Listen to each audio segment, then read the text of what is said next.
Știi ce este o platformă web B2B, business to business? Este un magazin online în care tu, ca producător, distribuitor sau importator, îți vinzi produsele către clienți, aceștia reprezentând companii. Facilitățile principale ale platformei sunt modulul B2B, prin care îți stabilești reguli diferite de preț pentru clienți.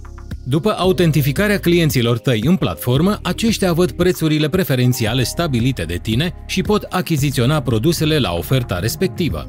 Astfel, elimini timpul alocat comunicării cererilor de oferte personalizate, administrarea produselor în subcategorii, integrarea ERP cu care îți automatizezi procesul de distribuție prin sincronizarea directă cu softul de gestiune și contabilitate, integrările cu curieri, metode de plată online, platforme IDI și CRM pentru a elimina aproape 80% din timpul alocat procesării manuale cu aceste sisteme, preluarea comenzilor agenților de vânzări atât la telefon cât și de pe teren, supervizarea echipei, modulul import-export feed prin care îți poți sincroniza produsele cu furnizorii sau cu revânzătorii tăi într-o manieră flexibilă, modulul de raportare a vânzărilor pe perioade personalizate, detaliate până la fiecare produs în parte.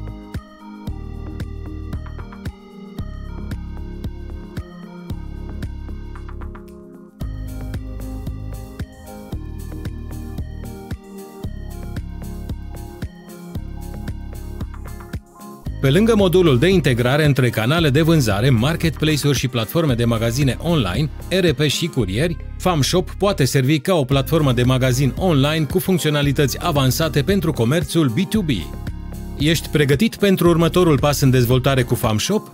Află informații utile pe famshop.ro.